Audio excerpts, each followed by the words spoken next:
Hagerty is the world's largest provider of specialty insurance for enthusiast vehicles and supports keeping car culture alive through youth programs, the Historic Vehicle Association, the RPM Foundation, and more. Hagerty is home to key programs such as the Hagerty Drivers Club, Hagerty Drive Share, Hagerty Valuation Tools, the Hagerty Drivers Club magazine, and much, much more. For more information, visit their website at hagerty.com.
Last time, Series 7 saw us bring back some seasoned veterans as well as introduce a few rookies. In fact, some of those new faces proved to be some incredible talent and quickly climbed the ranks of the PCA. Today sees a similar scenario and leaves us wondering if any of them will become the next big name as we get ready to watch Event 1 of the 2022 PCA Sim Racing Zone Group Championship presented by Hagerty Motorsports. Hi, I'm Joe Peak, and with me in the booth tonight is DJ Clark and Rachel Whiteford. Cameron Aubernon is on social media along with Ryan Bauer producing, who is using cameras provided by Dougie Beard. As always, the PCA Sim Racing Series is brought to you by Hagerty. Since 1984, Hagerty has been the worldwide leader in collector car insurance. Everything they do is geared towards enabling and enhancing the experience of automotive enthusiasts and making sure that the vehicles we all love and the lifestyles that revolve around them don't just survive, but thrive well into the future. Hagerty, let's drive together. And for our first race tonight, it's a bit of an unusual track. It is the road course here at Auto Club Speedway. Let's head to our track guide provided by GSRC to see what they have in store for the drivers.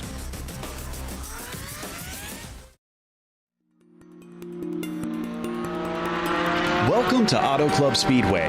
Located in a prime location directly east of Los Angeles, it's been used in many Hollywood films. While the oval portion of this track is more well-known, the road course has hosted everything from club racing all the way up to top-tier sports cars. The variety in layouts makes it well-suited to higher and lower-powered cars, as well as everything in between. Of the 3 circuits available, they range between 3 miles and 1.5 miles, but all of them are quite technical and have between 17 and 21 corners. Naturally, the fastest parts will always be those that utilize the oval, but they end in quite heavy braking zones. The infield has some surprisingly difficult corners, such as the hairpin, which starts with a fast chicane and then trips you up by forcing you to brake on a curve. The exit back onto the oval also comes with its own challenges, wherein some cars find themselves losing grip as they pick up speed. Plus, the transition onto the banking can be jarring if you let the car swing too wide. A good handling setup will be critical to your lap times for sure.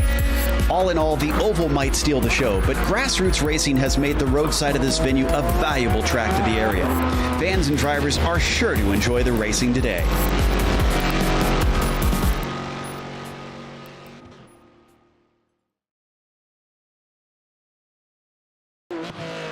Well, DJ, hopefully some of the drivers have had at least a little real-world experience out here, because it certainly isn't a track that shows up a lot on the iRacing service.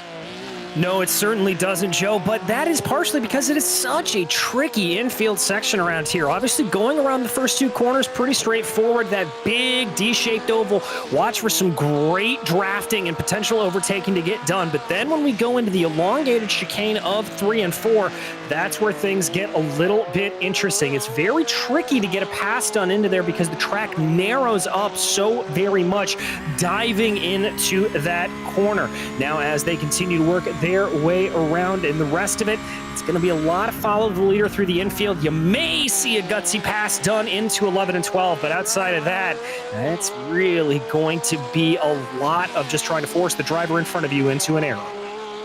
Certainly, as we're watching Franznik here, who is on the pole position, but now we've switched back to Palmer. Here we go. There is our provisional pole sitter coming to complete lap 2, and let's see what it is. Looks like that one, unfortunately, was deleted. But I have to imagine, Rachel, this is going to be at least somewhat familiar territory for anybody who's come across last month's big race on a Roval, the Daytona 24, where we've got these huge open spaces here on the banking. I got to think that we're going to see a lot of slipstreaming through that part. Yeah, sure, we absolutely are. And let's not forget, these guys actually ran here last season in these cars with PCA and Season 7. So this is a track they'll be very familiar with, this layout. It's an unusual one, yes. It doesn't share a lot in common with perhaps Daytona. There's a lot more cones here, as we'll see throughout this race. But yeah, it's a Roval. It's one of those track types that people get used to. Of course, the infield entry is here, as you see with Palmer, on the back straight, which definitely shakes things up a little bit. So you have that whole front stretch to go through the oval component. And it's going to be a tricky track. Passing is at a premium, but there are definitely opportunities for these guys here, as we see Kaufman hitting that huge banking on the front stretch here. It really is intimidating to see how much that gets up to, but they'll be sticking low as much as they can and across the line. Unfortunately for Kaufman, another deleted lap. Now that is probably going to be pretty common here in the qualifying session, because there's a whole portion of this track that is literally denoted by just lines on the pavement and cones. And poor DJ here, his cone friends are getting a beating out here today. Here's another portion right here coming into the infield where they've got some cones. But easy, DJ, to just go over the track limits because of that. Yeah, it's very similar, Joe, to Sebring in that middle sector at Sebring, where it's just a flat surface kind of running around there, and you just have to know intrinsically where some of these corners are that you've got to take. As we watch Linz coming down into the pitch, Kaufman again here going through that fast flick that is 6 and 7. And then this is one of the heavy braking zones that we will be talking about. Turn 8, very, very hard to get right. It's a decreasing radius corner through there, and then through the almost nothing chicane of 9 and 10. Unfortunately, he has not set a time yet. I'm keeping an eye as well on Mike Sachs, because it looks like he might be on a good one for his 3rd lap here, and he's coming off of the final corner. So I'm watching to see if he can improve on 5th place, as we kept our eyes back there on Kaufman. There is Sachs, and it is an improvement, 33.4. That's actually onto the 2nd row, 3rd place. Nicely done there.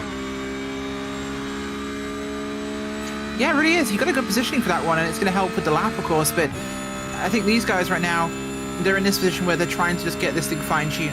The race is nearly upon them. Most of our qualifying times are in, I believe, in terms of what we're going to get. And it is incredibly easy to get an off track here in that infield. There are several corners that really benefit from just putting a wheel slightly wider.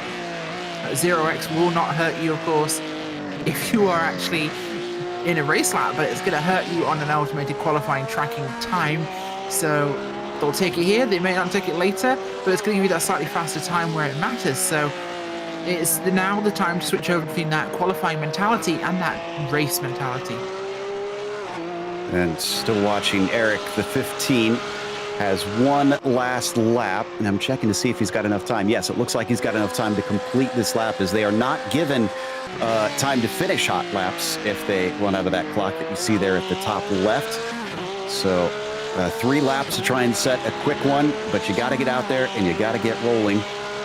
So the number 15 sitting P17, currently coming up to one of the many chicanes in this track, this circuit, and then it's down into the cone section, the cone zone, I guess we could call this part, as they come around and on to the oval. So far, so good from what I'm seeing. Doesn't look like anything was outside of the bounds, and he keeps it from slamming into that banking. So the number 15 across the line. Is this going to be quicker? It's looking good on my timing screen. And it's a 35.0, a big improvement. That'll be up to 14th, DJ, and I think that might be our last driver. I think it will be, as well as the only other driver I'm seeing coming around is Steve Komatz, and I think he is done. And even that little infinitesimal improvement, Joe, is going to be huge. Overtaking, going to be very, very difficult, and so the less you have to do to get yourself towards the pointy end of the field, the better off you're going to be. No doubt about that. And hopefully avoiding a bit of the melee at the start, too. Breaking down into that first little chicane that takes you into the infield is definitely one that causes some problems. I think it's time to go to the grid now. So let's give our starting order. And Franznik is starting on the pole. He'll be followed by Mark Lacombe in second place. It's Mike Sachs in P3, followed by Scott Kessel in fourth, and Chris Sari P5. After that, Steve Komatz will be in sixth. It's Jeff Ferguson starting seventh today. Chad Dick will be in the eighth position, followed by Michael Burgoyne in ninth, and DJ top 10 rounded out by Andrew Smiley.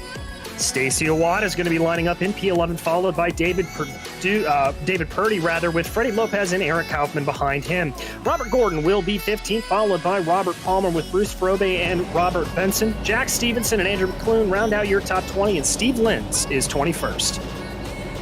24 cars. And again, this is not the only race that we're going to be watching tonight. This is the challenge class that we're witnessing. We're going to see the sport drivers after this one. So make sure and stick around once this 40-minute event is over. And we haven't talked about it as much yet here, Rachel, but there are pit stops once again that they need to think about. And I'm sure that will play a big part of things, especially if people are having trouble trying to overtake.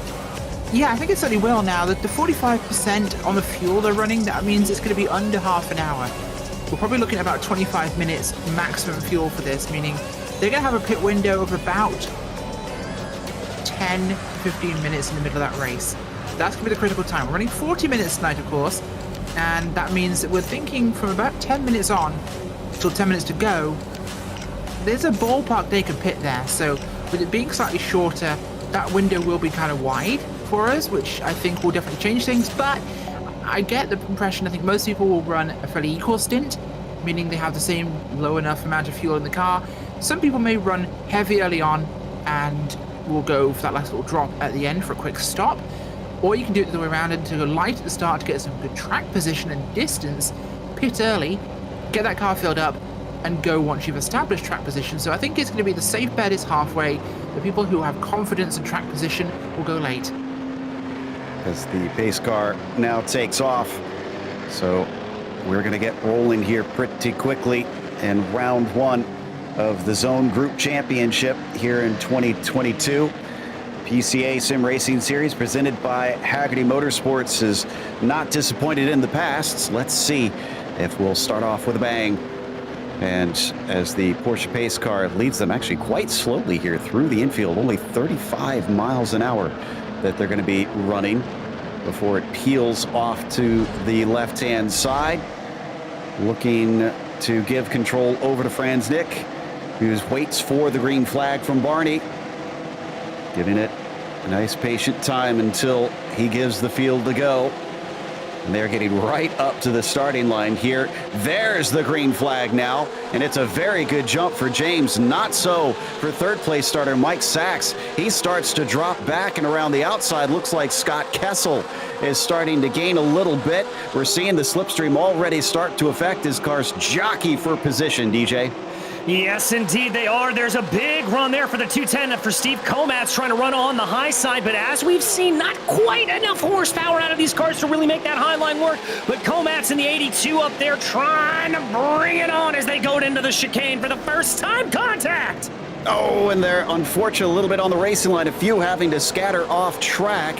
It looks like Sari is involved in that. Ferguson, who's unfortunately almost going to spin it back onto the field. Lacombe and Sachs. Rachel, this is the mess that we feared. Yeah, it really is. We're going to take a look back at what just happened for them, of course, but this was one of those moments where it was really critical to the race story, and it was the 0-3 came in, clipped the curb, bounced over that, and that put him in a bad position there. Sorry, 599, who was running in third. Sachs was the car that clipped the curb, clipped into 19 of Lacombe, spinning those two out, causing that little moment there. And thankfully, many avoided it. The 20 got a little piece of the action. Sorry, but there's a big dodge here. Look at this. Look at Kessel. You could almost call this the Kessel run. No, yeah, too soon. Wasn't fast enough. No, he definitely had to slow down. He lost a lot of positions, but he's got a car that's undamaged. I think that's a big plus out here. And, ooh, there's a car that is certainly taking out a lot of cones there. That, go ahead, DJ. I was going to say that may be a little bit of an off track, and they're going to have to watch out for that. Interesting here from Lopez, not going in the draft of the 021 of Burgoyne right ahead of him. Trying to see what he's going to do here, but he's carrying more speed, Joe. Had two more spins. Jack Stevenson and Stacy Owada both spun at the end of the field. And they're going to get back to racing without having any sort of incident. But here we watch Burgoyne looking at Lopez up on the high side. He's going to defend. Oh, but he goes a little deep into the corner. That's going to compromise his exit. Switching back underneath. There goes Lopez. That was a handy move, Rachel. Yeah, Zone 6 driver Freddie Lopez there, taking a big jump, getting through there. He had the right positioning, and that defensive line did not pay out for driver of Burgoyne. So swap those positions out, of course. But one guy who is definitely smiling right now is the driver, in fact, of Andrew Smiley. He is currently running up in the 4th spot. He's up from 10th already, 6 spots gained there. That is a huge move for him so far in this race. You can show him there from Zone 1. The Wildcats of Zone 1, the Connecticut Valley region there. Andrew Smiley putting in some great work so far. Oh, more cones. Yeah, we're going to see plenty of those as this carries on down into the braking. Now we see Kessel and Smiley trying to sort out 4th place just outside of the podium. They are within reach, honestly, of those podium positions. You can see that red and black car of Chad Dick and Steve Komatz in the 210. And this slipstream will certainly help them start to gather it up as they cross the line to start lap 3. Let's see just how much time they can get, DJ. Riding on board with Kessel here, maneuvering up as he moves up off of the apron onto the bank and really playing footsie there with that white line. That's causing the car to slip and slide a little bit. I would have thought that would have cost him some time, but he's doing a good run. He's going to stick down to the low side here, heavy into the braking zone. That's a late maneuver. Oh, but there's lap traffic in front of him. That's Steve Lenz, who has just returned to the track recently, and it kind of halts his progress, but he does get by Smiley in that process. So Kessel now going around the outside of Steve in the 046, so thankfully able to keep out of his way in the other part of the infield. Next in line for him is going to be Chad Dick. We had an incident in the background. That was Bruce Froby. Yeah, it was. Bruce Froby had a bit of an issue there, trying to work out where that actually was for him on track. I'm going to replay it for you of this moment here. It was coming through that infield entrance area, 16th place there, the Zone 10 Red River region driver, and I'm kind of struggling to see what actually happened to him actually just now. But, oh, it was contact from the rear. Oh, the 14 machine just touched him a little bit too close to his no-no square, and around he went. That's Robert Gordon that made that contact, so wonder if he'll be getting a black flag from that one. Yep, and as soon as I say that, I look down in the stewards area, and Robert Gordon has been black flagged. So we now right on board with Burgoyne once again, as Gordon is going to serve that black flag from behind the 021 and start to drop down positions. Michael running 7th place and looking up at the leader as well, starting to stretch away. This is looking familiar, DJ. Yeah, it really kind of is. Same story repeating itself that we saw last season. James Franznick just absolutely tearing away from the field here, doing a really good job. It's already an 8-second gap back to Komatz. His best lap is right now almost 2 seconds quicker than P2's best lap. So Franznick has got a fair bit of pace in hand. Chad Dick sitting in 3rd, trying to keep up with Komatz, but he slips up off of turn 6. Scott Kessel is right in his mirrors as you see them fly through the swift chicane down to the hairpin with that tricky curved braking zone. gets it done there, but it's really a tough place to try and get that thing done. Like you say, the guys really have to put a lot of balance on the car, and this is one of those sections that requires a ton of practice for them to get it right, of course, and it's not a place you want to be racing someone side by side into the area. This is another tough one here. This chicane is actually pretty difficult because it's easy to unload that car like he just did. Yeah, that behind them, I think that was Andrew Smiley losing yet more positions in the 167. There you see him trying to make his way back to the track safely. Thankfully, he's got a little bit of space there off of the chicane. And I think this one, DJ, was a little bit different. Looks like there was no contact. Yeah, I think, well, we're here, and he may have had a little bit of help. So let's check out this replay. Now, that's the 599 right behind him of Mike Sachs. No. That's a little bit of a punt there from Sachs to send Smiley around. Yeah, you're right. Big old punt to the rear end, unfortunately. So wonderful to see yet another of the penalties being handed out back to Kessel once again. Whoa, deep into the brakes on turn 3 and into the infield section. That actually bites him as he starts to lose time.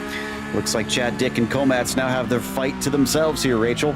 Yeah, they do, and it's a good place for it, and he'll get the inside there. The 82 machine from zone 1 getting through there. Oh, yes, he did. Just about secured that one. That was a bit of an interesting positioning there because he had the undercut, but he really bit a little too hard to the exit of that and almost lost the position again. And that cost them a bit of time because Kessel has regained it very quickly. He lost a number of tenths, and then there it is, right back up to the rear wing of that red and black number 82. Going through that almost kind of useless chicane, I have to say, through there as they pick up speed. And then hit the binders once again down the back stretch. Let's see whether or not Kessel can manage to get himself within range to attack as they come around onto the oval. Ooh, he's very close. This is looking mighty good for the 48. Yeah, he's got a great run there, does Kessel. He's just got to try to tuck up behind Chad Dick here, see if there is anything to be gained. Dick looking like he's got a little bit more speed on the straightaways, though. That's the problem. Weaving that car back up onto the high banking. It just looks like Kessel, when he needs to close in, isn't able to on these long stretches, and it's through the twisty bits that he's able to really gain in. As we come back to Lacombe now, who is still trying to make up a bit of time here. Remember, he started on the front row. He's just about to get into the top 10. If he can just get by McCune. McCune goes defensive down into turn 3, but he is nice and tidy into there. I don't think this is going to be a pass from Mark, or is it? Maybe it was too far into the corner as McCune starts to slow. I think that's a slowdown penalty. Yeah, I think it could be. That's one of those bits you can bite a bit much on this track, and the track itself will bite you back, especially if you cut off that piece of edge there.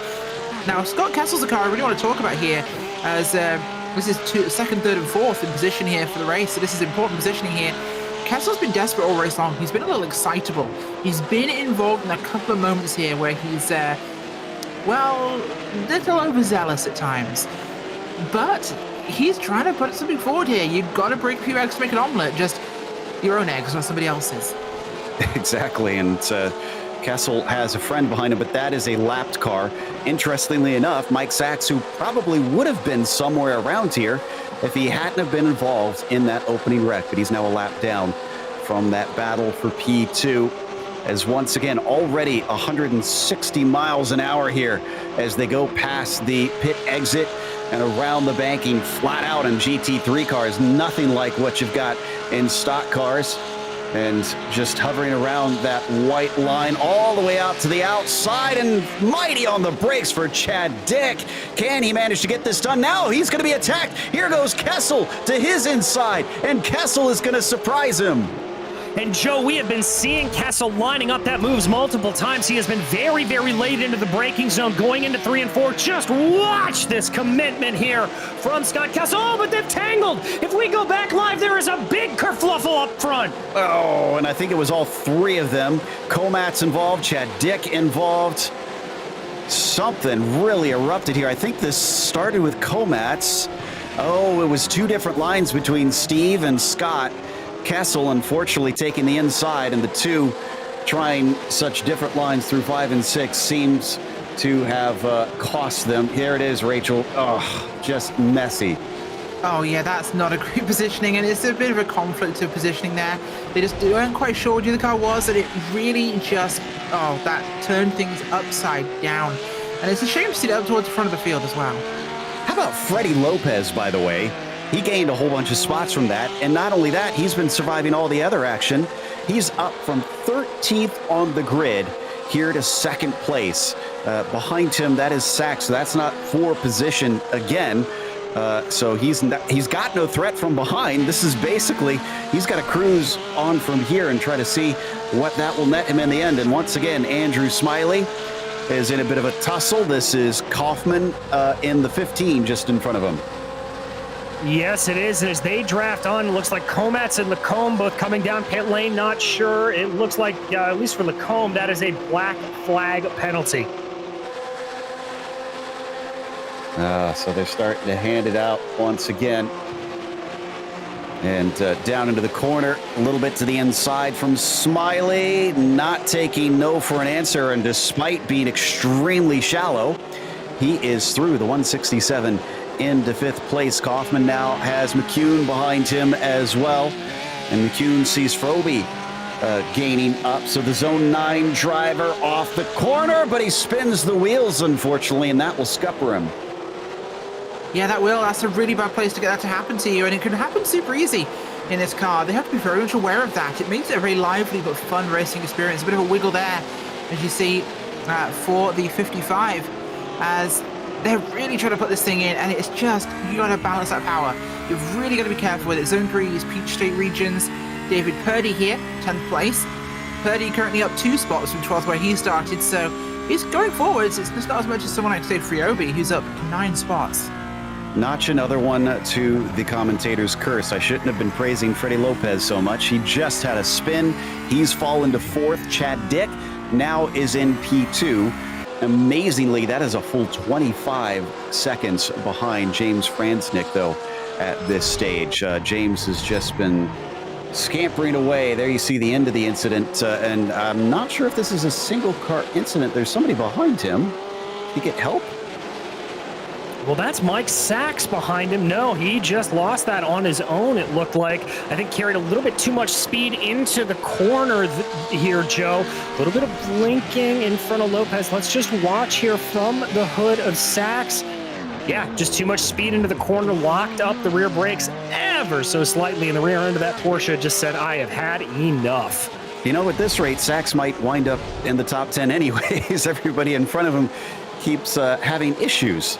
So he's actually up into 17th at this point, but he's still a lap down. So there's a lot of cars in front for him to try and do much. Franznick, no cars in front of him, no cars around him at all. He is just all on his lonesome, Rachel, and just having a nice sunny Wednesday evening stroll. It's got to be nice to be Franznick right now because he is cruising 26.6 seconds right now.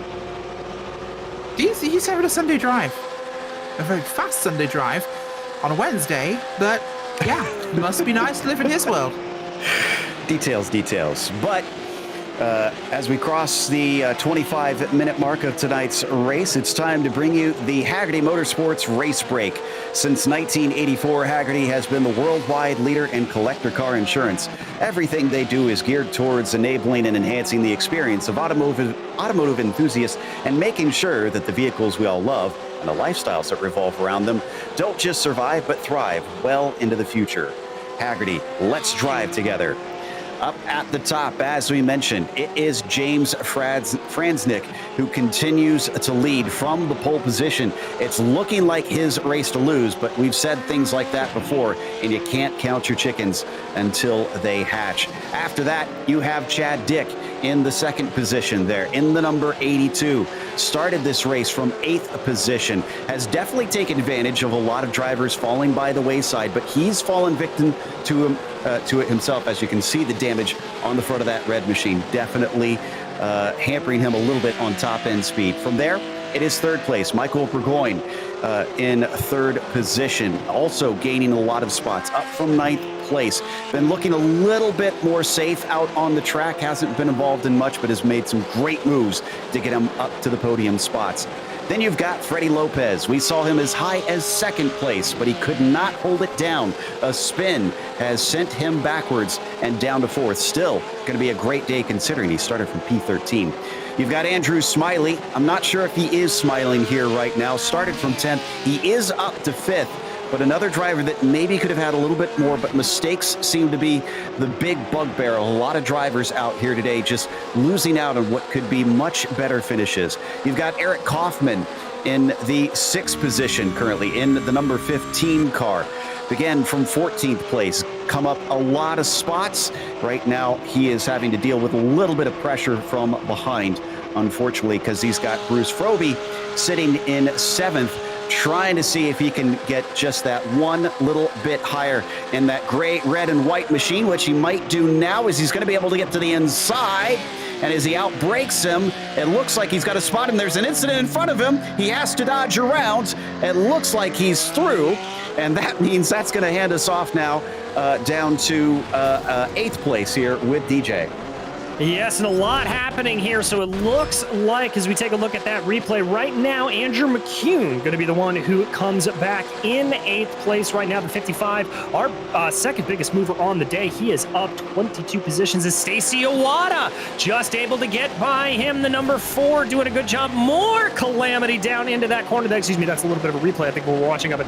Just a lot of craziness going there. So Owada in 8th, and Robert Palmer now, your driver in 9th place, the number 53, up 7 positions on the day. The Oregon region driver is behind them. Well, we already talked about him a little bit, but Andrew Smiley currently runs in P10 as of now. He was one of the drivers that was involved in that little spin coming through 3 and 4. In P11, now that is going to be Andrew McCune. 55, about 2.5 seconds behind Andrew Smiley. He's up 9 positions on the day. The Rocky Mountain Region Zone 9 driver doing a very good job to just keep a good and steady race.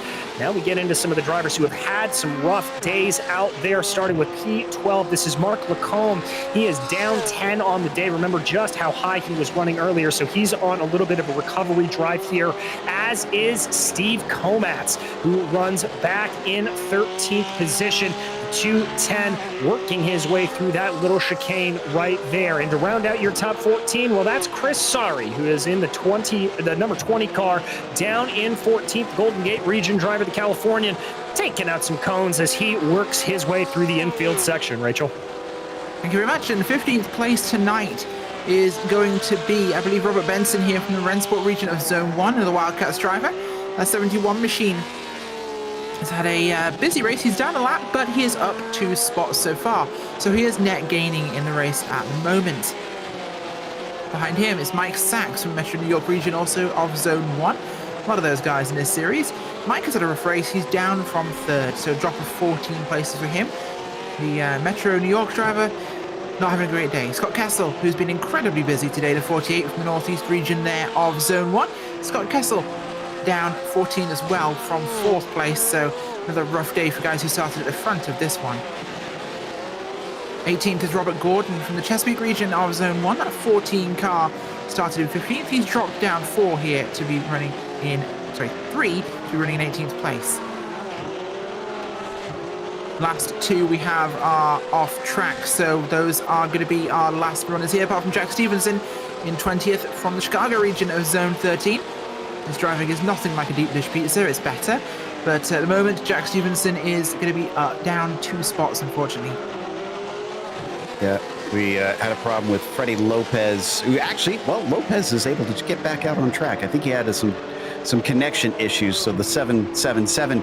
Interestingly enough, despite that, you can see he's still running an 18th spot. But this concludes the Midway Race Report, brought to you by Haggerty Motorsports. And we have had a couple of, I think, of our scheduled stops in the process of this. I see a number of drivers now with a pit stop next to their name on my timing screen, but we're waiting on the top 8 to come in and affect their stops. We did say we think about 25 minutes that you can make in these cars. So considering we started about 25 minutes, I guess that makes sense that some of them are trying to run it in the reverse order. Franznik, who is up here in the lead, now up to 24 seconds ahead of Chad Dick. And just continuing on his lovely little drive. That car behind him, DJ, that is Komat's. Our first car lapped down 10th place. Half the field has been lapped already. Yeah, Joe, and it's really a combination just of the calm, cool, and collected drive here that Franznik has been able to put together, as well as just the kerfluffles that we've seen up and down the field. This track really catching drivers out a lot. It's not even just sort of losing your way through this almost autocross-like infield section. It's drivers just being a little over-aggressive. We've seen a lot of contact here early on. And I suppose, in a way, we are probably going to be losing this this track at some point in the near future, with Auto Club being reprofiled soon, being changed to a much smaller track, which means this portion of it is going to be developed for other things. We don't know what yet, but I believe they are planning on selling it off. Franznik on to the banking and off to the start-finish line. This is already ticking off to lap 15 for him, but still not seeing any signs of him heading down into pit lane. Unfortunately, Rachel, it looks like a lot of those pit stops that we have seen have kind of stolen plenty of our battles out on track. I'm not seeing a whole lot of drivers that are close to one another now. Yeah, they have. I think it's really settled that out. I think all these people have done exactly as we thought, and they've gone for the safe half-time pit, which means track is separated out relatively well. And with a couple of people going a little bit later, a couple of people going a little bit earlier, it has meant we have just lost that, and people ended up coming out into clean traffic. In fact, I believe a lot of them will be using all car backwards there on the exit of the chicane. But I think a lot of them will be using the certain dashboard tool to decide when to pit. No doubt about that. As we're watching Iwata. Oh, what happened to Purdy here? And is that for position? It is. That is Palmer managing to go by. And we've seen this a couple times now. I'm not sure what it is about this chicane, DJ, but we've seen, what is this, the third spin that we've had here? Well, it's a decreasing radius corner, Joe, so you want to try to carry as much momentum as you can into the corner before it tightens up. And the problem is drivers are just carrying too much of that speed into the corner. That's causing the rear end to get unstable as they try to fly through there. Here you can see just that little loop around right there. That's exactly what it was. Carried too much speed in. Didn't really clip the curb or anything, but what this has done is it's now presented a little bit of a battle as Purdy's going to try to get by Iwata, but outbrakes himself. Oh, goes in a little deep, unfortunately. I think they have a pink drink that you can have if you have an unstable back end. But anyways, as we come down into the braking once again, Lacombe is now trying to fight with McCune. This is for 8th position, the 55, not going defensive. And Lacombe is going to try and see if he can stick his nose in down into turn 5, but nothing doing. You know, I'd comment on the racing right now, but I'm still trying to struggle with your last joke. That is, that's a good one. But no, they're side by side here and trying to find an opportunity, but it's going to be close, but no cigar yet. 90 is looking for an opportunity, just can't find his way through. Lacombe just hasn't got that door open yet. But this is going to be one of our closest battles we actually have got here, and he's really pushing for it. Nope, more cones. Through the cones once again, and Lacombe not nearly close enough to that 55. Oh, and Froby is in. So the 130 coming down to affect his strategy. And look at how long it takes to come down this incredibly expansive pit lane. Looking for that number 130, and there we just saw a glance of it on the little markers at their pit stalls onto the front stretch. Lacombe, again, just doesn't seem, DJ, like he is in a position to try and attack here. No, and we've seen that quite a bit, Joe. The run off of that final corner just doesn't seem to provide the right amount of attack, as Purdy also coming down pit lane here, it would appear. It doesn't provide it, but we've got to go back to that battle with Lacombe and McCune, because it is side by side, and it looks like Lacombe able to get by, but they're going to be closer to the braking zone. Once again, very shallow there from Andrew. And I will have to eat my words. I thought the slipstream was not going to be powerful enough from that far back, but look at that. He just gains on him, finds the outside, And for McCune, there was little he could do unless he really wanted to venture into hitting the side of that car as he was chopped off at the apex. So McCune now up to 6. Remember, started in second place. This is a recovery drive for this 19. Yeah, he's been really putting on a good show here after the incidents early on. He's driven incredibly well here, so I'm excited to see what he can pull back from this. It's not going to be what he would have started with, but it's been really strong. And here's Peach State Region's David Purdy of Zone 3, putting on a good show so far. Running 14th right now, he's trying to fight back here. This is another one who started at the front. He like, of course, will look home, really running up in that top 5. Bad race for him at the start, but this is looking strong, at least in terms of his recovery performance, so maybe these two are ones to watch going forwards. Also, Stacy Iwata is now into pit lane in the number 4. So that's the latest. Our highest driver to have pitted is Steve Komatz. There you see the Canada West region driver looking for their stall and hits it nicely, not overshooting. Taking fuel, we're not expecting any tires for such a short race. Waiting patiently for the time to tick up.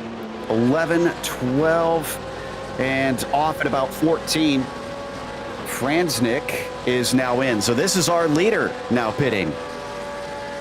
Yes, it is. Driving through all the stalls there. Not sure if that is against the sporting code or not. We'll have to go back and double check that.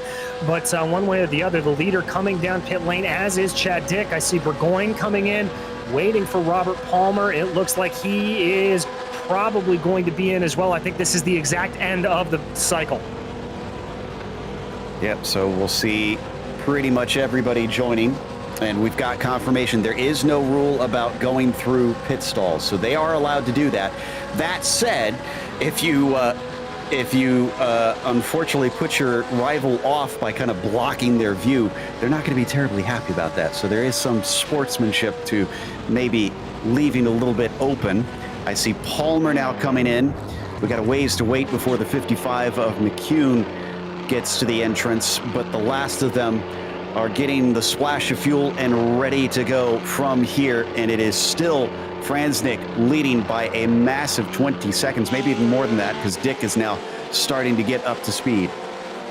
Yeah, he's going through it. Go ahead, sorry. Sorry, Rich. No, go ahead. No, the pit stall thing is something that's really kind of a big thing to me. Is these guys are trying to keep the car straight. They want to have a really quick stop, which means they have to have it all straightened out early on, because trying to dive into your stall at the last second, you can end up really over-angled and it can cause a lot of problems. Oh, and you know what? Andrew McCune has been able to go an extra lap. He's the only one here to get to lap 18. So hopefully that doesn't bite him. Hopefully he's got the fuel calculated right here. And he can get to the pits as we ride on board. And it doesn't sound like he's sputtering, although he's kind of going to the middle of the track. That's not really the racing line. Yeah, not exactly what it is, but he is looking like he's lifting and coasting a little bit there, coming down into turn 8, but he spins it! Oh, no, and that will cost him some fuel even. They'll be able to get it going. Now Robert Gordon, who is a lap down, comes up from behind. And that car behind him, that is Burgoyne. That is for position, but Michael has taken his pit stop. Now Chris Sari's in here, and I think this might be a second stop for him, because I didn't see anybody else that needed to stop, and he's taking tires, which again is not the call. No, it isn't, and interesting to do that. I think some of these guys may have left it on by accident. That could be an explanation there. I wouldn't say this is a viable race to take tires in these cars. The advantage just isn't there. It costs too much time. And going very slow into the pit entry there, McCune going to lose a little bit of time as he was extremely cautious to get to the pit limiter. Franznik, as we said earlier, still your leader. And there's the gap on the left-hand side of your screen at 27 seconds now between himself and Chad Dick. McCune did make it in without sputtering. Nicely done on the fuel saving.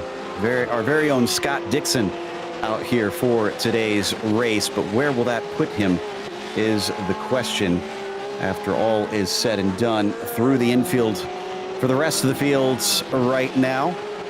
And coming back on to the track, is this actually one of our cars that is going to be racing with McCune that we're looking at here?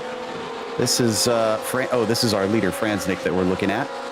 Lopez in front of him. So this is actually going to put McCune a lap down. Oh, it's a long stop for Andrew. He's taking tires, Joe. He did not unclick that tire button. McCune took tires, and that forced him right down the order. Well, another rookie error there for our drivers. And for those that aren't aware, the GT3 class cars in iRacing are not allowed to take fuel and tires at the same time. So hence why it adds time on to your pit stop. And it's a good probably 30 seconds or so that gets tacked on, trying to wait for that to finish. Franznik just trying to carefully deal with the traffic. Definitely a skill in its own in racing, especially since this is not F1 rules here, Rachel. They don't have to leap out of the way. No, they don't. And it's a courtesy thing, but most people do. It's sporting. So, yeah, just about making sure you could find them at the right place as well. Which he's done so far.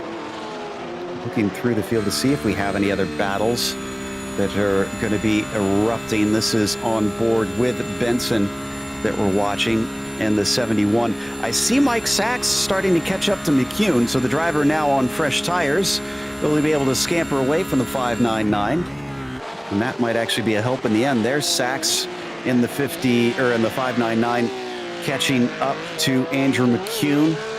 Mike, who had an off in the very first braking zone through turns 3 and 4, has ever since been paying for his sins and has only been able to get up into 14th. Yeah, and a little bit of lap traffic up ahead of them is going to slow them down as well as they work their way around here.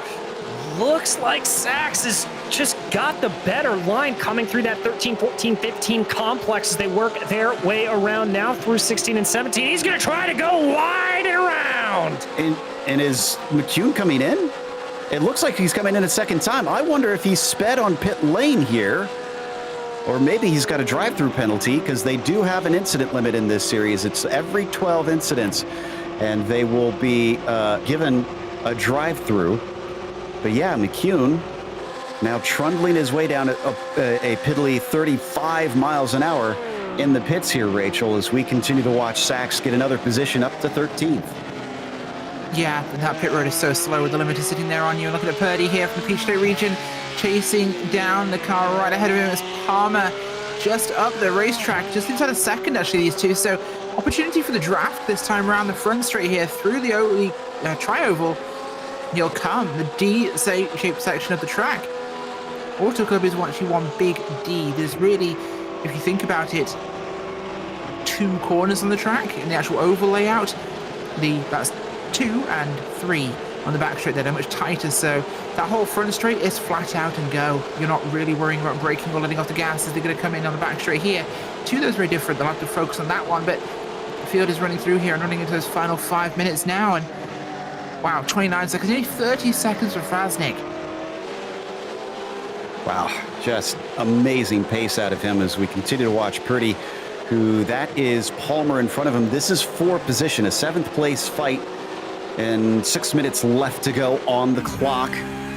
So Robert up ahead of him. There you see in that number 53 has got to get a move on, doesn't want to lose another valuable spot, and a very shallow entry here from Purdy. That's way far back for a pass. Not sure if he's just trying to straighten out that braking there or what, but an unusual line. Yeah, not exactly what you would expect. Normally you want to take that entry into turn 8 a little bit wider and then slowly bleed on the brakes as you apply the steering. Now working his way through that 11 and 12 that has really caught some drivers out here today. Purdy just trying to catch up in as much as he can to Palmer. These two pitted about 2 seconds away from each other, or 2 laps away from each other. So they're pretty close here on strategy. It's just a matter of if Purdy's able to catch. All these poor cone friends, DJ's going to need a drink after this as we come around the front stretch once again. And we got another battle here down into turn 5. This is Kessel and Sari behind the car of Komats. Yeah, getting in there as much as he can, and last couple of moments. This is where we'll see people be a little more desperate with the last 5 minutes remaining. Every position that's close, they will try and go for. Oh, Kessel closed the door very late there. Not sure how much he saw of the car beside him, but he slammed that shut right as he got through the corner. So a brave move. I think he saw him. He made a pass with that one. That was great stuff from the 48. And now he is going to try and see if he can at least get a lap back from Komats, maybe, because he certainly looks quick here. And poor Chris Sari is left to wonder what happened as he got beaten that game of chicken down into the chicane. Coming on to the main straight, the slipstream going to be a little bit more in favor for Kessel, but now Sari's blue and red machine finds itself getting a handy tow. Yes, it does, and it's going to be a little bit of a double tow here as up in front of them, I believe. That is going to be Komats. That is not for position, but they are going to be able to try to take it. That may be just the help that Kessel needs, but Sari looking very aggressive, trying to flirt with the apron there down on the inside. Is he going to be able to use him as a pick? They're going to go on either side, and Sari is going to try and take it shallow into the corner, but this is going to be tough to complete it. He does! Somehow, Chris Sari is not sorry for that one. He'll take 14th place. Ouch. That pun was... That was, yeah. Guess we're doing that this season, but that was great move there by Chris Sari. I loved that. That was just a fantastic piece of car placement. He put the car exactly where it needed to be, and he held his position too. Meaning that he knew he was going to be predictable for the other guys, and he just carried the right momentum through there to make it happen. And absolutely loved seeing that. You got a problem with Purdy. The number 10 was facing backwards in turns 3 and 4, the entry chicane into the infield. He falls to 9th from that. Let's see what caused this. And, well, around she goes once again. Looks like maybe a little bit of wheel hop there coming up and over the curbing, Joe, and just a little bit too much speed to bring in. So Purdy's going to be back down in 9th right now. We focus back on Scott Kessel, who's trying to see if he can gain that 14th position back from Chris Sari, but Sari gets a better exit coming out of the final corner. I thought that Kessel was going to be able to run away here, but Sari has got the bit between his teeth. 2 minutes left to go. Where is Franznik? They're running about 133 laps. This actually might be close enough. We're going to get the white flag next time by, and I think we will if I'm looking at it correctly. I think we're going to get exactly that here. So one more time around at least for this one after this time by. So it will definitely give him more opportunity, but it'll be a little frantic opportunity there. Yep, we're under 133 now. So white flag being readied by Barney as Franznik comes across the line. 1 to go in the opening round of the Zone Group Challenge for PCA Sim Racing Series presented by Hagerty Motorsports. And you can see this curved banking here, just able to hug that bottom line. Looks as calm as you'll like. With 31 seconds back to Chad Dick, who I want to give credit to. Chad did not have a perfect race, but is looking at second place, even though he's a ways behind. Here, yeah, look at how far back this is, DJ. He's only just now crossing the start-finish line. Yeah, it's really remarkable, and kudos here to Chad as well, who's got 15 seconds over Michael Burgoyne, so a big gap there as well, really across the whole top 3 here. So James coming into the infield now, and as there was Burgoyne crossing the line, as now we look at James's number 76 through the hairpin. And so Froby just got a spot from Komats, and Komats spun. Komats in the 210 coming to the white flag has turned the car around. He's able to get it going without hitting anything, but there is a valuable position lost for the 210 car. Yeah, I think it is, and Ferguson might have picked that up, but he was quite a distance back, so I don't know if he actually dumped that. I think Komats kept it. It was a lap car, I think, that came past him. Yeah. We got our leader coming around. James Franznik takes the checkered flag on the opening event of the season. Victory for the number 76 machine, and now we sit and wait for the rest of the field to come around. Had to start twiddling your thumbs here. And Joe, only 8 drivers remaining on the lead lap. Robert Palmer, the last to make it, but this is the 82 of Chad Dick as he works his way out of those final couple of corners.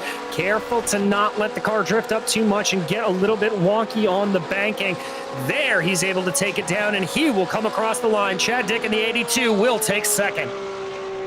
Michael Burgoyne going to get the last step on the podium. That's not for position. Behind him, that's Scott Kessel.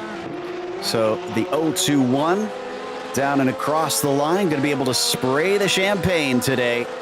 Nice day for him, up from 9th on the grid. Almost a podium for the car behind him, Bruce Froby. How about this? 17th to 4th. My goodness. Yeah, fantastic running from this, guys. And if the rest of the races this season are this exciting, we'll be in for a real treat here. But a phenomenal run. Krasnick just man of the class here today. Ooh, battle for position. Ferguson ahead of Lacombe, and it's not enough slipstream as Ferguson takes 6th, Lacombe 7th, and the last car in the lead lap going to be Robert Palmer.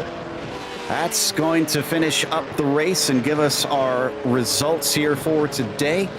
And event 1 sees James Franznick take a victory with an impressive 31-second gap back to Chad Dick. After that, it is Michael Burgoyne in P3. Bruce Froby was 4th, up from 17th. Steve Komatz, P5 for him. It'll be Jeff Ferguson in 5th position as we had a swap around. Somebody must have had a penalty there at the end. Interesting stuff. Lacombe winds up in 6th. His recovery drive at least netted him close to a top 5. Robert Palmer was 7th. After that, Bruce Froby in the 8th position. Last driver on the lead lap, Eric Kaufman, was 9th, and DJ Andrew Smiley will round out your top 10.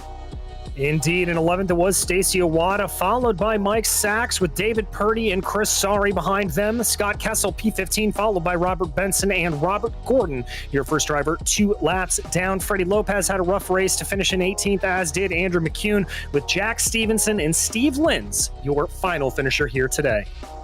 What a sad day for Steve, because his was honestly set by the lack of consistency that he had at the start. But I believe we've got our 3rd place finisher ready to talk to us, Michael Burgoyne here. And Michael, congratulations on a podium finish, up from 3rd place. It seemed like a lot of drivers out there having trouble, but you not quite as many as some of the front runners. Was this a case of just trying to keep her steady? You know, it was just keep it steady, keep it on the road, stay out of trouble.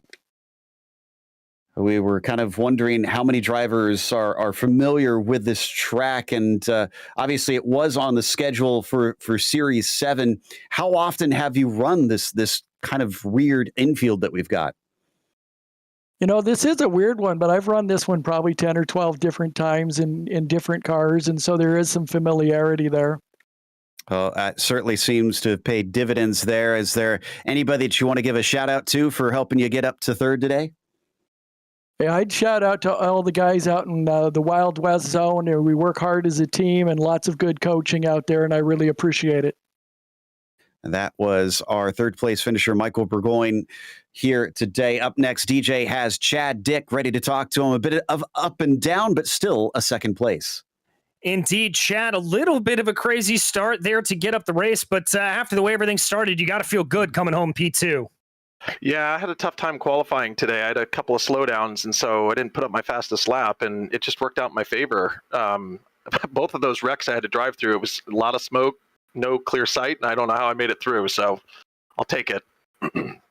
Well, take it indeed. I mean, and in those closing stages of the race, when you're running home P2, were you trying to catch down James up ahead, or was it really just kind of a coast and let's bring this home on the podium mode? Yeah, we did the math. He had too much pace on me, about a second and a half each lap. So unless I forgot to bring my rocket ship, I didn't think I was going to catch him. So I just wanted to race clean and finish the race in P2. Well, we head to a wildly different track next time out in the form of Barber Motorsports Park. How do you feel about that? It's kind of a love it or hate it sort of circuit. Yeah, I love it and I hate it. There's a couple of turns in there I absolutely love, and there's a couple that give me a ton of problems. So I got my homework cut out for me. Well, I wish you all the best of luck, Chad. I feel the same way about it, if I'm honest. But anybody you'd like to thank for this P2 run here tonight? Oh, you guys would play me off if I tried to list them all. But Chris Braun, who was my co-pilot tonight, my spotter, he was fantastic. But I'd also say, I mean, there were so many pro drivers and instructors who helped me these last couple of weeks from all the different zones. I learned something from all of them and all the other drivers. So it's just too many people to list. But it's fun being on the learning curve. Well, we look forward to seeing that curve continue to grow and grow for you, Chad. That was Chad Dick, your second place finisher here today. And now, Rachel, I believe you've caught up with our winner, James Frasnick. I certainly did. Thank you very much, James Frasnick. What can we say about this? Oh, go on. Fransnick. Fransnick. I do apologize, Mr. Fransnick. Nearly, or just over 30 seconds lead today over Chad Dick in second place. What is it about this track that is really not a commonly run track in the racing circuit that really does it for you? Well, first I gotta say, my mom passed away last week, and this is for her. I'm just like racing with a broken heart right now. But we had a lot of zone group practices, and I gotta thank my zone group team, man. There's a lot of pros in there that, I just listen to, follow their lead, a lot of good instruction, and my good friend on here, Enrico Gregorato, man, he's been there for me, man. So I shout out to him. He's a good guy. Oh, we're absolutely sorry to hear that here in the booth, and but it's my therapy. It's my therapy. It's definitely my therapy. I get on here and my mind just clears, and I don't think about anything other than just hitting my marks and getting around the track. Well, hopefully it does something for you, and no, I appreciate it for joining us. Thank you for a fantastic race to watch out there. Anything you'd like to say, or anybody you'd like to thank before you go? I'm good. I appreciate you guys. Thanks. Thank you. We'll see you next time. James Fransnick coming home today with the win. Obviously, a very meaningful win for him as well. But we mentioned it earlier, there's more racing yet to come. The sport class is up next here in the Zone Group Challenge. Make sure and stick around for more of the PCA Sim Racing Series presented by Haggerty.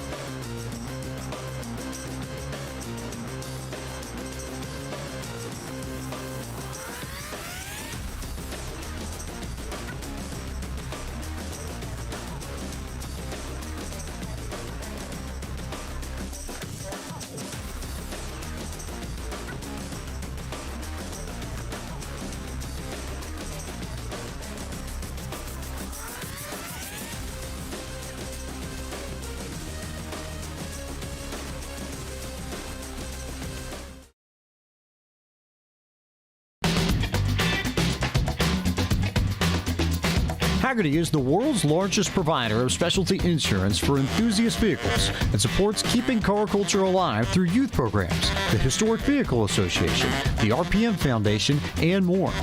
Haggerty is home to key programs such as the Haggerty Drivers Club, Haggerty Drive Share, Haggerty Valuation Tools, the Haggerty Drivers Club magazine, and much, much more. For more information, visit their website at haggerty.com.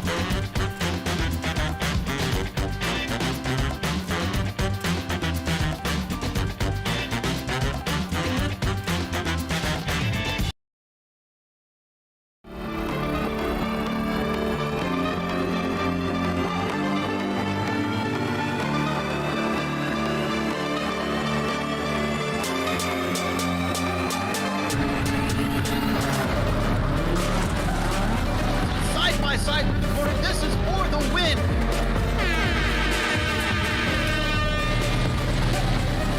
Still far abreast into the braking zone. This is sensational racing. And getting ready to cross, he goes around the outside, but it's not enough. And hunting for a way by it.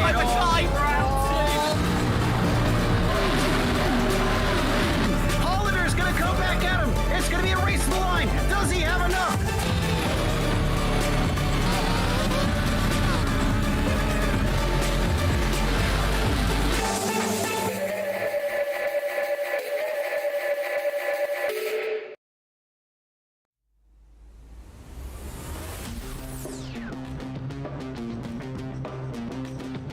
Welcome back to Auto Club Speedway. We're here at the Roval version of this famous oval course.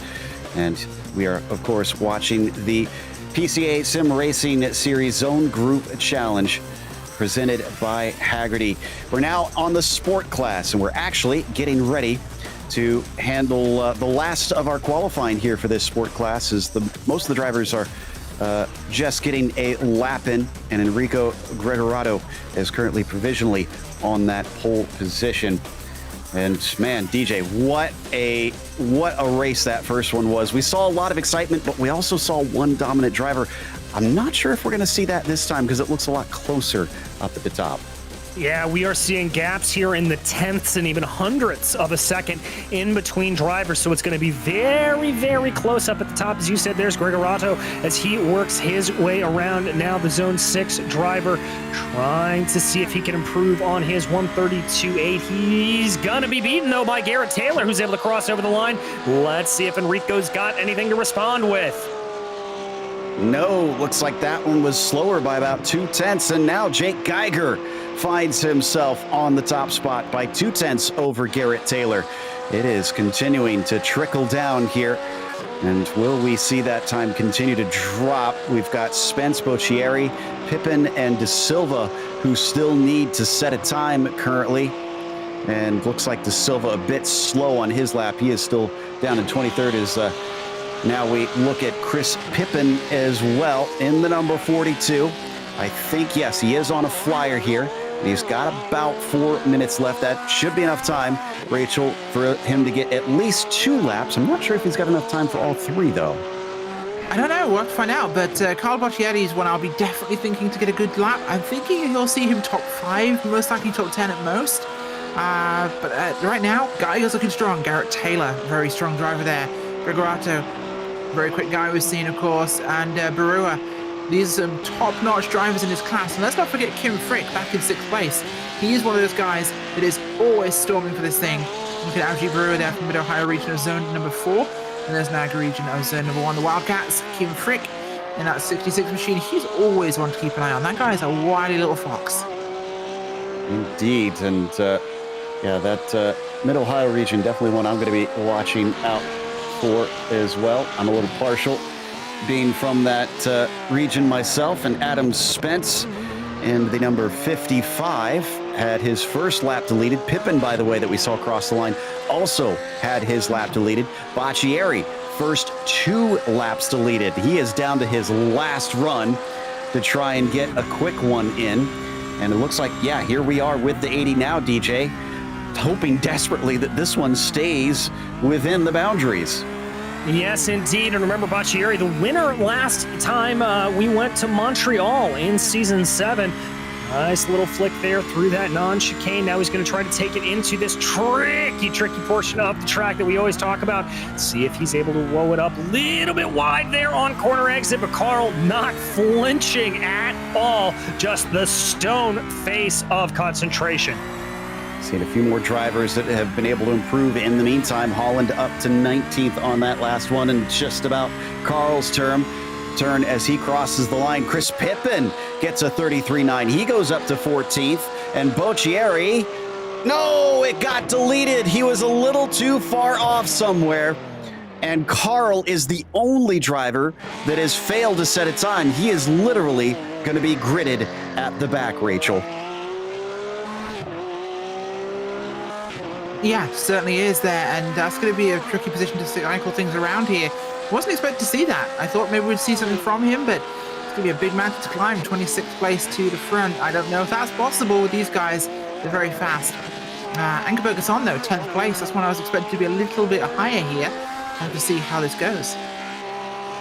Antonio De Silva is coming around, only has a single lap on the board currently, and there you see the 5 coming back around. This is Gregorato, who I think has already completed his 3 laps. So yeah, he's going to pit in this time. De Silva is down into the timing line, a 34.8. That's a big improvement right there. Unfortunately, that far back in the pack, that's only into 22nd for him.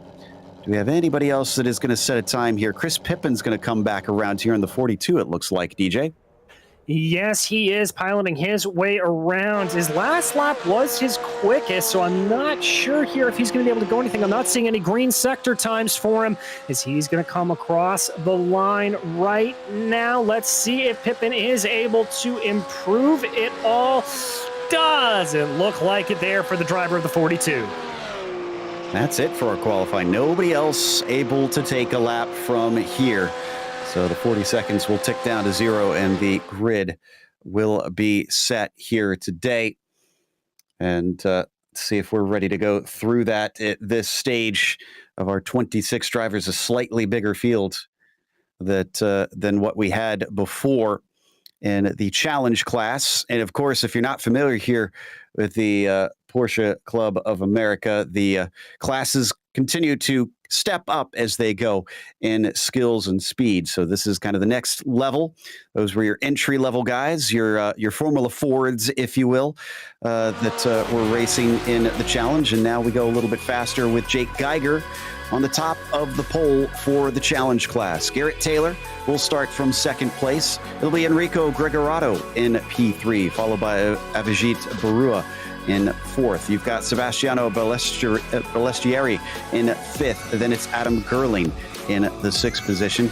Kim Frick, P7 for him, as David Kaufman starts from eighth. Then you've got Adam Spence, P9, and Ankerberg's own DJ in 10th position.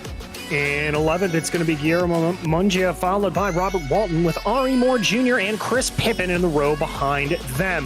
Jeff Rosenthal will be 15th, followed by Jeff Williams with Val Asensio in 17th and Joseph Ebers in 18th. Craig Smith is 19th, and Adam Holland is going to round out your top 20, Rachel. 21st tonight is Ryan McGee there with Antonio da Silva in 22nd, with 23rd place being James Legault. Tom Crane in 24th, Benjamin Fong in 25th, and Carl Boccieri not sitting a time in 26th and last. All right, just waiting for the last of them to find their way to the grid. Looks like they've all popped out there, so that Porsche pace car should be taking off now. And we are on our way for 40 more minutes. So I got to ask, what did we learn after that first race for the Zone Group Challenge, DJ? What did you take from that one? Be very, very careful going into turn 3 and 4. Very easy to overshoot the braking area there and to get into another driver. And also be very, very cautious going into 11 and 12. We saw a lot of drivers carrying too much speed through there and just looping the car around. So those are the two big danger zones that I would say to be watching out for. So here we see the onboard once again with Carl starting dead last on the field here today. And the pace car is just getting ready to peel off. They have to wait for the call from the flag stand to go. And Geiger is going to be the one on the point, hoping for a good start here as they all get lined up on the D oval, leading down to that start line, holding them for quite a while once again. And there's the green flag. Jake Geiger gets on the loud pedal, and Garrett Taylor is very good behind him. Is he going to be able to get a slipstream maybe to try and make a pass here? He's going to duck down below. It looks like those behind him as well, very fast, but Gregorato, no place. He's boxed in as Barua has got the high line and is starting to pull ahead. But Rachel, we now come down into the treacherous turns 3 and 4. This is where we had trouble on that first lap in the last race there, of course, so keeping an eye on this. Challenge was tricky. This is a big lot of cars. I would be shocked if something doesn't happen as we are 2, 3, and in places 4 wide coming into this really slow speed corner section. There's a little bit, lots of cone death, but I think every car cleared this completely clean. Yeah, I'm not seeing any spins quite yet, but we're not out of the woods. We're down through 5 and 6, and we've seen how the cars can tangle through there, but so far so good. Now the very quick chicane of 7 and 8, and then under braking down to the hairpin. This has been looking good, but I'm still crossing fingers and toes out here as we ride on board with Kaufman, DJ. And that's Adam Gerling directly ahead of him as he tries to close that down through the almost nothing chicane here of 9 and 10. Everybody pretty much single file, being a little bit more cautious here than we saw in the previous series. But now they come down here. Is anybody going to get caught out by that 11 and 12 complex? I wonder if any of them were watching on that one, and if they were, it seems to have had its effect because there were so many issues there at the start of the race caused just by that one little problem. Meanwhile, completing lap 1, Taylor will lead. Geiger is now in second, having been overtaken by the number 8, and Gregorato still in third. So one position change amongst the podium, Rachel. Yeah, not as much as we saw in the last race, of course. That's definitely a big change for us now. But that lead is a big deal there. Garrett Taylor was pipped to the podium, or of the top of the podium, I should say, for qualifying. But Garrett Taylor's always been a very reliably fast driver, so seeing him out front wasn't something that surprises me. But can Jake Geiger answer? A bit of a defensive move there from Taylor, down into 3 and 4, and Geiger's thinking about it. But the 968 has to back out once again. Had one spin from Ryan McGee at the very back. Don't need to go to that. The 944 coming back onto the oval lost control. We saw that plenty in the last race as well at the start as the tires try to get up to temperature. But definitely different from what we witnessed there in the first race, DJ. A lot more pressure on the leader after the first lap is over. Yeah, for sure. This whole battle up front, it's really a 5-car train with Taylor, Geiger, Gregorato, Barua, and Balestri there trying to hold up and keep nice behind. You get the sense that if one of these drivers makes a mistake, that any one of the other 4 could absolutely pounce on it. So they're all going to have to be on their toes here. Pretty much all single file now onto the main straight once again, bouncing onto that embankment. And Garrett Taylor leads lap 2 as well. Jake in the 968 just hovering behind. There you see the green number 5 also keeping in tow. From there we start to get a bit of a gap. Barua about 9/10 of a second after them. Will anybody try and dive it in down into turn 3? Someone once again going defensive. Our leader, it seems, Rachel, does not feel entirely safe. I don't think he would do at this stage of the race. It's so early on. I think Garrett Taylor's really in a defend what I've got until people's tires start to lose that slight edge from the start of this race. Because Geiger and Gregorato are still very fast drivers. He has to keep an eye on them within a second of him, which means on this huge straight we have here on the oval, they can have him. Now we have a bigger gap behind Balastieri, back towards about 9th place. Then it starts to kind of tighten up a bit more there as things go. But this front 3, they are all a threat for each other. Valasencio has been turned between turns 4 and 5 and 6 rather. And I'm trying to see if there is contact. It does not look like that's the case.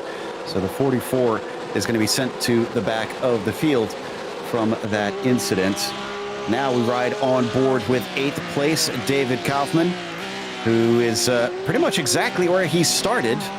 And not a whole lot of changing around here at the front, DJ. This has been very patient. Yeah, it certainly has, and you can see they're up ahead of him. Frick and Gerling, they've swapped positions around, but that's really some of the only stuff that we have seen now as they continue to work their way around. Kaufman just trying to tuck up behind in that draft here.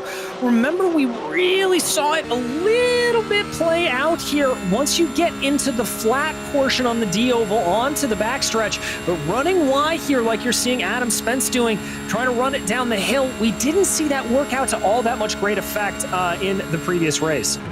Yeah, it seems like it's better to just try and make it the shortest distance possible. Almost looked like somebody having an attack in the background. I think that was Evers and Mungia who were almost swapping positions. But we continue to follow Spence down into the double apex of 5 and 6. Way wide here for a few of the drivers. Evers also chopping off that exit as he attempts to catch up to Mungia. No dice, though, Rachel. No, not quite yet. He's going to have to wait for another lap to get that sort of thing done. The thing with the oval here, these cars, it's not about the overall speed. It's more the momentum and it's also the downforce. They have so much downforce in these cars compared to a stock car. They can stick to the bottom and it's just faster because it's shorter. They don't have to worry about having to carry that speed through the high up just to keep hold of the vehicle. A little bit of blinking, unfortunately, for our leader, Taylor. And that's not good to see, so we hop back to Geiger instead. He's dropping off a bit, but so is Gregorato behind them. It is now equidistant, about 0.8 of a second. And poor Enrico, look at this. This is Avijit Barua in the 981. The Mid-Ohio Region Zone 4 driver is now starting to lick his chops in a hope that he can swallow up that podium position. Yeah, and he has been faster on the previous 2 laps to the tune of about 0.2 on average. So he's going to come up here later on the binders. Is Barua there as they work their way down through a little bit of cone friend murder there, but able to keep it out, and Gregorado able to at least keep that gap nice and open. What's a little murder between friends as we come around turns 5 and 6, and Chris Pippen running out of track. That is David Kaufman in front of him that is playing aggressive here today. David is taking no prisoners, and for Chris, he's kind of lucky, Rachel, that he didn't get nudged all the way into the green stuff. It was pretty close, wasn't it? Yeah, he nearly had a bit of a moment there, but it's a bit early to play that sort of game. There's only, of course, 3 races for these guys, but it's still a little early in the race, a little early in the overall points here, but these guys are fighting for their zone group, so it's a big deal, and they really want to stack those points. But right now, you've got to think about averages. It's not just about every single move, every single race. Yeah, it's always interesting when you get a team involved in a championship in this way, when it's not just about you, it's about you're trying to lift everybody up. There is so much more on the line, and Chris Pippen is not wanting to disappoint as we come across the start-finish line. Kaufman gonna give it tow, but he's got some help, DJ. Adam Gerling is right in front of him as well. Yeah, so we're seeing a little bit of a 3-car train here starting to form. Again, these drivers playing footsie down with that white line on the apron, really trying to see if there's anything to be had. I've got to say, though, looks like a good run here for Pippen. Oh, contact! Into the wall hard, and the 248 is sent spinning with major damage to the front. The good news is he's got a spare car as the battle continues down into 5 and 6, but it looks like Pippen is going to have to sit behind Kaufman, yet still things now getting rough, Rachel, out there. Oh boy, are they getting rough. These guys are definitely holding nothing back here compared to the last race, the challenge race. This is getting a little spicy. Look at this move now. Right up the gearbox there of that car, right up behind him. Oh, this is getting, not leaving him much room to breathe. It's Adam Spence as well in behind, making it a 3-car fight.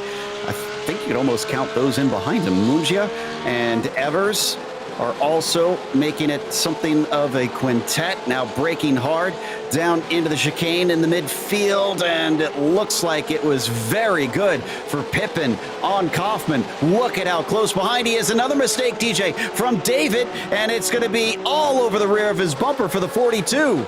And this is going to be just close enough to really make that draft work. Now, the only problem here for Chris Pippen is he doesn't want to throw that car up onto the banking too hard. He's able to slide it up nice and easy, and they're going to go side by side, NASCAR style, through 1 and 2.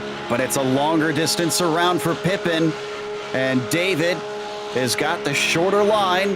Can he outbrake him is the question. It's a more shallow entry down to the chicane, a little bit deeper into the brakes, too deep into the brakes, and now trying to cut back. They come together, another spin, both of them around, and drivers are plugged up as they have a traffic jam. Oh, more contact between them as well. Not sure they could have found a worse place to do that. Oh my gosh, right in that tricky first infield corner section. It really makes things messy. Replay here for you, side by side. Absolute super energy coming into here, but you can see already the tempers are up. They're side by side. No one's going to give an inch here as they turn in easily through the entry to the corner, coming towards the exit, and he just tightens it up too much, and bam, round they go. Bottleneck caused, and just bad with traffic coming right up there. Oh, even more contact. Worst place to be. It's kind of blind on the exit there. That was Adam Holland in the yellow machine with the secondary contact, and boy, the stewards were quick on that one. David Kaufman given a black flag already for that incident. This is Ankerberg Zahn as we come back live. And where is he right now? Still in 10th place, up 2 positions. Oh, excuse me, this is still on replay. So there's the 2 position gained right there as the Speed Secrets driver sneaks through the middle, and the 13 now gets into P10. So now we are back live, and this is Gregorado in the third position. DJ, the number 5, putting his eyes on second place. Yeah, he's trying to give a little bit of pressure here to Geiger, and this is the part of the race where you really start to stop and slow down. At least you want to. What I would do here if I was Gregorado is just keep up that pressure. You see a little bit of a wide run there for Geiger. That's the kind of things that I'm going to be very excited to see if I'm Enrico Gregorado. I know I'm getting into his head a little bit. I want to force those little minor errors around here. Running wide there at the hairpin. That's another moment. Gregorado is definitely up in his head. Oh, and a big look to the inside as Pippin is trying to see if he can get by Williams here, but that one doesn't work. So Williams will retain that 16th position for the time being. Well, there's our first real shakeup here, Rachel. We saw it on lap 1 and then a couple subsequent laps there in the challenge group, but the sport class took a while before things really erupted. Oh yeah, this one was a little bit slower on the boil, but the kettle still overflows the same way, and things get spicy just as quickly once they start to just go over that edge. And looking at the Yosemite region, zone number 7, Jeff Rosenthal here, getting some good running in at this point, but these guys are trying real hard, but it's starting to get those tempers are building up. The speeds are more even, I think, here, which is causing a bit more of that. Northeast region, zone number 1's Ari Moore Jr. here, but I think it's with the speeds being much, much similar.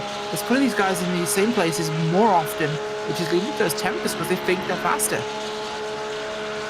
Certainly seems like it. And coming along through the banking out of NASCAR 2. Look at the braking there as they gain up to Ankerberg's zone. He goes deep. And now the 713 fancies a chance.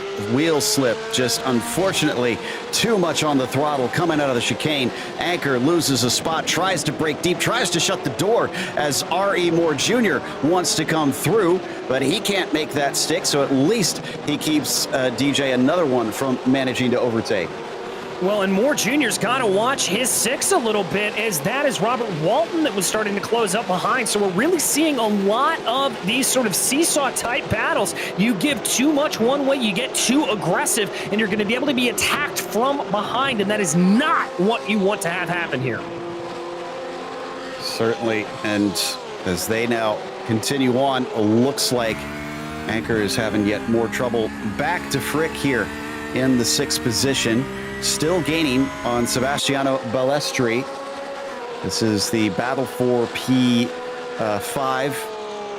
And we're actually getting close to where we're going to be talking about some of those in front of them, because as we cross the 25-minute mark of tonight's race, it's time to bring you the Hagerty Motorsports Race Break. Since 1984, Hagerty has been the worldwide leader in collector car insurance. Everything they do is geared toward enabling and enhancing the experience of automotive enthusiasts and making sure that the vehicles we all love and the lifestyles that revolve around them don't just survive, but thrive well into the future. Hagerty, let's drive together. Up on the top spot, Garrett Taylor has found a little bit of comfort after having some pressure from behind by P2 early in the race. It has now been a gap extended to about 2 seconds. It's not completely comfortable, but Garrett has been in control. After that, you go to Gregorado, sitting in second, managed to overtake Geiger and has been trying to pull away, but hasn't fully been able to gap him. It's still under threat here with less than a second between himself and his rival for these podium positions. Geiger holds that final step right now there in the 968, and it's 0.8 of a second currently between himself and that P5. Started this one on the pole and has found himself slipping backwards. Can he reverse his fortunes? In fourth, Avijit Barua there in the 981. Started in that exact spot, has been kind of hovering around those podium positions, has wanted to try and challenge for them, but it hasn't really been able to get his foot in the door. After that, in fifth place is Sebastiano Balestieri there in the 516, the Metropolitan New York region driver representing for Zone 1, and he has been having immense pressure today, and he certainly is not able to threaten those in front of him, because as you look behind, it is Kim Frick there in the 66 car, appropriately in 6th place. Let's see if it can be a beastly run for him to to try and make an overtake with those 3.6s. Then behind him, it is Adam Spence in the number 55, 7th place in no man's land. Really the first breather anybody has in this group here in the top 10, as everybody in front is really in a bit of a battle. Behind him, Guillermo Mungia in P8. He's been in the wars today, and he's having to play defense there. He's got a lot of ground to make up if he wants to try and make some roads upwards. It's Joseph Evers behind him in P9 right now. In the number 830, only 0.8 of a second behind, and really, DJ, stuck in the middle of a train right now. Yeah, it's a big train going back, because right behind him is Jeff Rosenthal, the Yosemite region driver. You can see only about less than a half a second off of Evers in front of him. Behind him, it is Ankerberg Zahn, who is down 1 position on the day. He has been in the wars as well as a big part of this whole battle. I would have expected to see him up a little bit more. Chasing down Anker right now is the 12th place machine of R.E. Moore Jr. in that 772 machine, as you watch them work their way through those final couple of hairpins. Now, a little bit, and I mean a little bit of a gap back in 13th is Adam Holland to the tune of about 0.9 of a second. This is the last of that train you were talking about, Joe, the 144 Upper Canada region driver riding in 13th.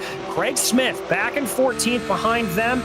That's a little bit of a gap now. That's about 2.5 seconds. He's able to be running the lap that he wants to be running, and he'll be pretty pleased with that. Behind him is Jeff Williams in 15th place, the Rocky Mountain region driver, Zone 9, just trying to close in a little bit if he can. As we've just had a pass behind them is Carl Boccieri, able to move his way up into 16th position. He is in a very, very close fight here. Remember the winner last season in Season 7 from Montreal. He is just gotten by the 17th place Antonio De Silva in that number 24 machine. He'll hope to close in behind. And then Chris Pippin, who was really involved in the wars here early, he is down 4 positions in that 42 machine to be in 18th. Rachel? Behind him, it is Tom Crane from the Mardi Gras region of zone number 5 there in that 864 machine. Tom Crane is up from 24th, so a gain of 5 so far. Ryan McGee behind him from Nordstern region of zone 10, 944 machine there, running 20th, as we said, up 1 spot from 21st right now. 21st is going for a bit of a drift on the grass. Benjamin Fong there from the Rice and Dota region of zone number 2. The 666, the car of the beast, is getting some grass in its undercarriage, unfortunately for him. He's up 4 from 24th. Behind them, James Legault from the Central Indiana region of zone number 4. He's getting some good movement right now. He's up 2 spots as it stands. Behind him, it is Val Anciano from the Hill County region of zone 5. The 44 car there, down from 17th place at the moment. Rob Walton here from the Maverick region of zone 5. That 7 car of Walton is down from 12th, so loss of 12 places right now, unfortunate for him. But these things happen in motor racing. Hopefully a better time out next time. After that, we have Adam Gerling currently on there. He is running 25th place in the Metropolitan New York region of zone 1. Guy is down from 6th place. Probably not his favorite night tonight, but still trying to keep that car turning laps. Last but not least, David Kaufman from the Pacific Northwest region of zone 6. The 08 car is down from 8th place after some early contact, has really shaken things up. And this concludes tonight's Midway Race Report, brought to you by Haggerty Motorsports. Big thank you to them for sponsoring the Zone Group Challenge. And things have been ebbing back and forth in terms of battles that I've been watching as we did that through the field. Jeff Rosenthal, though, certainly has his hands full, because that is Evers in front of him and Mungia there in the 8th place. We saw them in a close little fight as we were running through the field, and that has not dissipated by any stretch of the imagination. In fact, that bright white 830 has got a big run here. But DJ, we've seen this before. The outside line through NASCAR 1 and 2 doesn't always seem to be the way to go. No, it certainly doesn't, but I will say here in terms of Evers' pace, he was almost a half a second faster through the final sector of this track. He is just going to have to be super late on the binders, but he looks like he is super early on the binders as they work their way down through 3 and 4. And I think that timid braking is going to open him up a little bit from behind. Jeff Rosenthal may get a little bit interested in this. I think he's getting a lot of bit interested in this as that green car is getting big in the mirrors of the 830. Also, I see 2 cars in pit lane, Tom Crane and Benjamin Fong. Not entirely sure if this is scheduled for them, but it is easily within the pit window with us now past halfway in the race. Looking on board with Holland, also a bit of a 3-car battle here. That is R.E. Moore and Ankerberg Zon. As you mentioned earlier, Rachel, I'm a bit surprised at Anchor not really being able to make much progress. Yeah, he's not done a lot so far. He's gone back 1 position, really, and he's just not progressed in the race like we expected to see. So either he's going for a consistent first race to see what's happening, trying to avoid some of this chaos we've seen, or he's just doing what he can at the moment as more cones die. Rest in peace, cones. They are the real heroes of this race at Auto Club. They do it every time, and we thank them for it. It is a thankless job out there, repeatedly having to get set back up and knocked down once again as we take a look at Rosenthal here. Now, that is Kevin on his roof, his dog who is helping him along here. So the Yosemite region driver, oh, very cute too. Going to try and give him a little extra speed. Look at how things are starting to tighten up there. And in fact, this group of 3 is starting to be caught, DJ, by Anchor, RE, and Adam. Yeah, they really are, and I think some of that is just the fact here that Mungia may be a little bit slower, and there may be some more speed to be gained out of Evers and Rosenthal. They want to try to get their way on by here, but it just looks like they are being held up through the twisty bits of this track by Guillermo, so they have really got to get their push on to try to get ahead. It is now closed down to within 1 second here. And once they get onto the oval portion, that's going to be a lot easier for the 13 to pull them in, braking now into one of the more dangerous spots from the last race with the challenge group. And thankfully, looks like everybody in this sextet is going to be able to make it through safely on to the main straight. Will we see any pitters amongst them? Yes, we do, as Mungia, Rachel, is going to be the first to blink. He certainly is, and that's what we kind of hoped we'd see here. And I think it's about the right time for this to happen in our race. It's slightly later than the beginning of the window, but it's definitely in a good position to make this happen, and we've brought a lot of people with him here. Yeah, that was Anchor that you saw, Moore Jr., and Adam Holland all electing to follow in. So that's actually 4 of the 6 that we were following there that have decided it's a good time to take their strategy, as we've instead come over to the battle between Sebastiano there in the 516 and Kim Frick in the 66. This is for 5th position.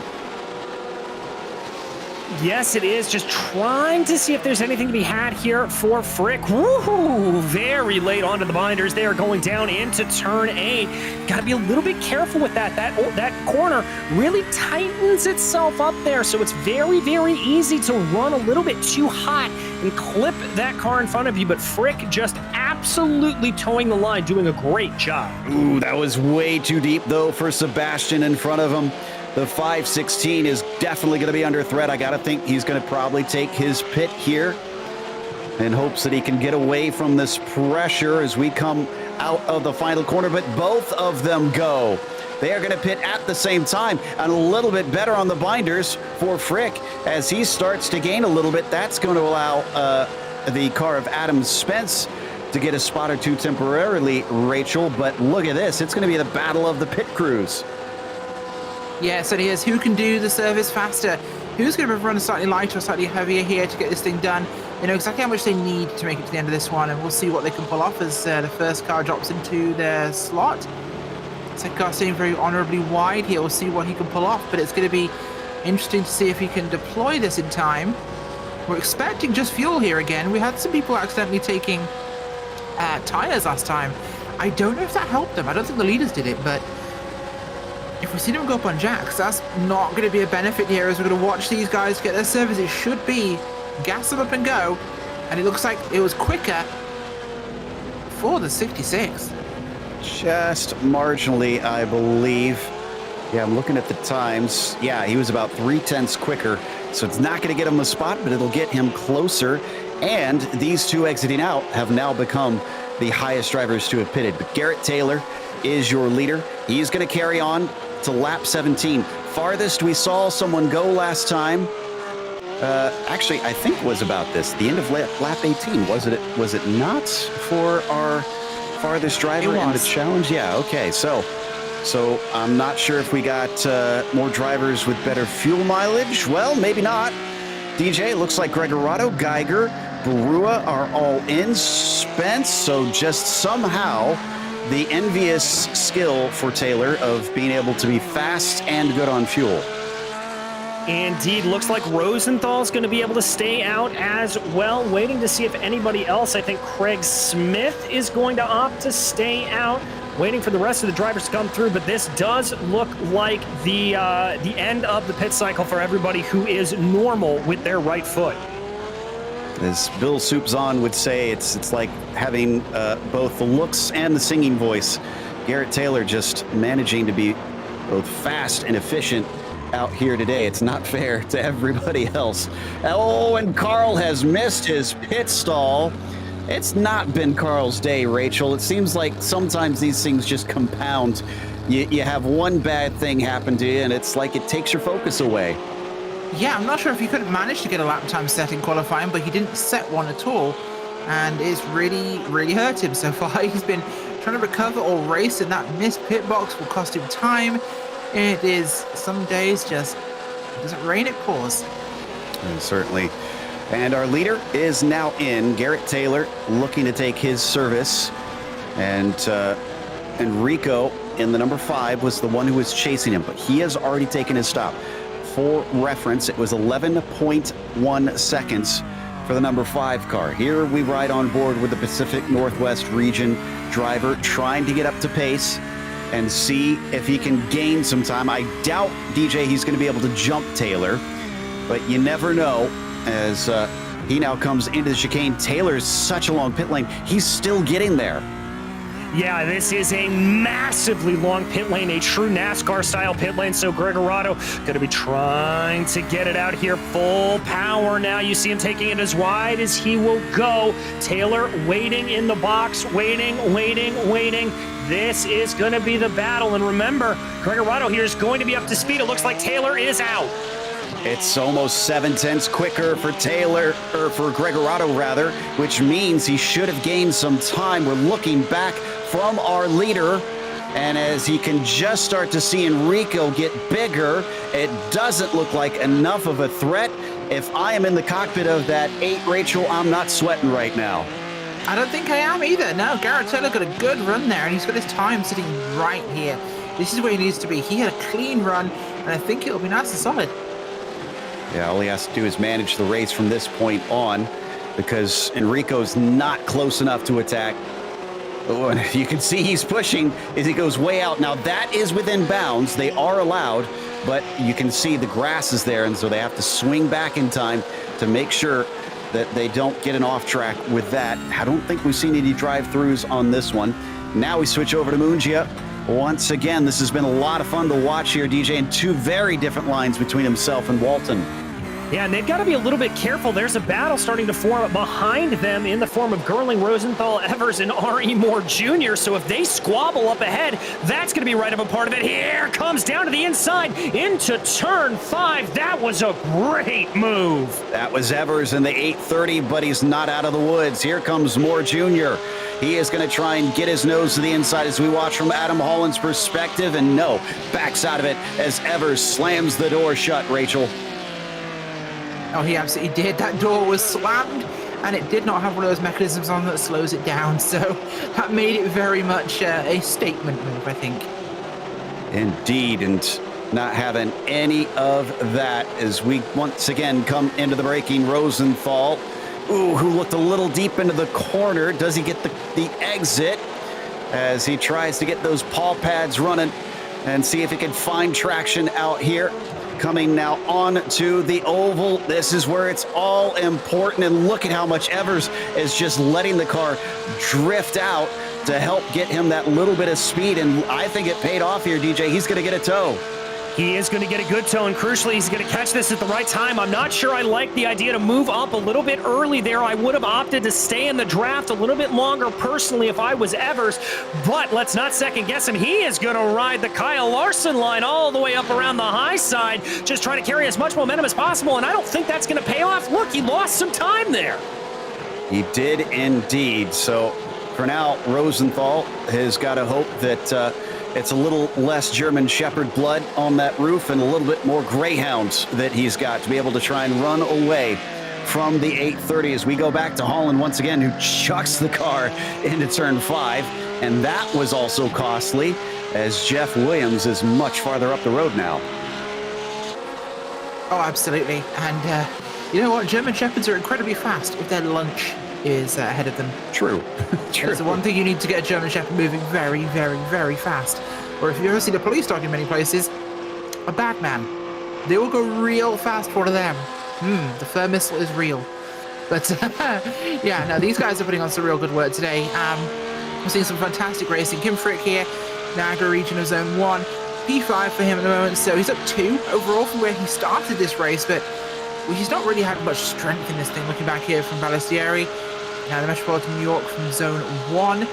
Balistieri's had a great race so far. He's up 1 position, but he's holding in that top 5. He's been fast all race. He's had no mistakes, which has been the important part for him. But Seb is now feeling the need to go defensive, which is going to give him a shallow line, compromised, but still quick enough because Frick can't seem to get him off of turn 4 there. So out into the infield they go once again, but Jeff Williams has yet to enter it. Still behind, or is he going to be behind Moore? I don't think so. He's going to be beside Moore, almost makes contact. Great heads up by RE, and he just barely avoids getting spun around. And here comes Adam Holland trying to close in on the 517 right now. He's going to go down to the inside of turn 5. A little bit of net coat contact there, but I think that's going to be enough for the 144 to be able to get on by. And indeed, Adam Holland has the position, but this is not done. Craig Smith sitting back in the popcorn position, just licking his chops to see if there's anything to be had. And don't forget about Geiger, our pole sitter, and he's through. Geiger has managed to get himself into 15th. He had a long stop. Did we cover that? I think he must have fallen back, taking tires or something here, because Rachel, I suddenly thought to myself, wait a minute, why is Geiger all the way down? And he's got a massively long stop. Yeah, he did. I think he might have caught tires, so that could be a problem for him. But hey, this is how the cookie crumbles sometimes. You make mistakes and you pay for them. Well, the Geiger counter, unfortunately, going way down. And from a top spot of only 1, 15th is going to be a massive disappointment today. He was trying to see if he could get Williams, but nothing doing there. Oh, and Kim Frick at it once again. And again, causing Sebastian to have to go defensive, but retains that P4 just outside of the podium here. He's got to do it for 5 more minutes as well. So there's certainly, DJ, going to be a lot of action in amongst those two. And there's action now between Mungia and Joseph Evers as they were held up by lap traffic of Ben Fong. Oh, and they're around. Looks like Adam Holland and I believe Jeff Williams around coming through the chicane. And I think this was contact between the pair of them. You'll see it similar to what we saw before, miscommunication and the differing lines. Williams is going to be shallow on the second half of it. He's in the yellow car. The highlighter green is going to try and cut across, but didn't anticipate the car being there. The both of them off track in an incident, and that is going to be multiple positions screaming by, Rachel. That is the worst place to have something happen. It just puts you in that really, really tough location there. As a big bang, and oh, he manages to dodge that. Geiger gets through, which is good for him, of course, but not good for those guys. That really does shake things up, but it cost Geiger so much time slowing down. It may have cost some time, but he did get 2 positions out of it, so I'm sure he'll be grateful at least that much. Meanwhile, Ballestieri is going defensive on Frick for the third lap in a row. 4 minutes now left to go. And still unable to make any inroads. The 66 has got to be getting a little bit frustrated here. I'm starting to think, DJ, he's got to get creative. He's got to maybe try somewhere else. You read my mind, Joe. I think maybe trying to send a big send down into turn 5 may be a possibility, and not let what Ballestieri is doing here throwing him off his line. Now, he's very, very good here coming through turn 8 and through this quick flick that is 9 and 10. But I think for him, he has just got to try to surprise Ballestieri. That is going to be the name of the game. Find an area where he's not going to expect it and just chuck it down the inside. Nothing doing down into the chicane this time. And then they open it up once again. Coming onto the oval, the ever-critical left-hander, in which they got to try and get on the throttle as early as they can, but then not let it bounce on that banking as they come on to the main straight. Frick just too far back once again. Half a second between them. Rachel, we're going to see him pull him in again, but not going to see him, I think, be able to do much as we come over to Pippin now, who's in a big fight. Yeah, we do. Pippin pushing on here, doing what he can. But this is back towards 15th, of course. Looking towards Craig Smith and Geiger there just in front of him. But it's Mid-Ohio region zone number 4 is Craig Smith. Now front straight here, going to have a long run round before they get to that turn into the infield. It's not cars. The draft could make this incredibly tight going into the infield. Indeed. Got to wonder if this is even a bit alien for Geiger, as he's got all these cars that he's not used to racing with, used to being up at the front and down to the inside. Pippin manages to get underneath Smith with Boccieri now trying to chuck his car in. They almost go 3 wide. Somehow they get it single file, and it looks like Pippin is going to come out the best. Good moves there for Chris Pippin, just absolutely chucking that car in. And good heads up from Boccieri. He noticed where that came in and he saw that door open, just decided to jump on in here. So a good heads up play for the number 80. So Boccieri now up, let's see, this is 11 spots from the start. Not too shabby. I'm sure he would have loved more than that. As we check in on Garrett Taylor once again. And actually, are we on the last lap here? I think we might be. We will be. Yeah, yes, Barney's we are. waving it. We are indeed on the last lap. So there, from Barney, alerting us that this is the final circuit around. 3 seconds to Gregorado. This is basically Garrett Taylor just making sure to hit his marks on every little bit in this last part of the lap as he breaks down into the hairpin, Rachel, and a little bit of blinking. Hopefully not too much of consternation there. Oh yeah, let's hope that's not the case. But this one cleaned up really a great deal towards the end of this race. We had a couple of moments, but the racing has been so much faster, I think, in this one, so much tighter, and it's led to some things getting a little bit more kind of interesting. But right now, looking towards the front, Gregorato's 2.9 back. He's not contending here for Garrett Taylor. No, it's going to be Garrett Taylor who opens up his account here in 2022 with a victory at Auto Club Speedway and the Zone Group Challenge. Checkered flag pulled out for the number 8 as he celebrates the first of his wins.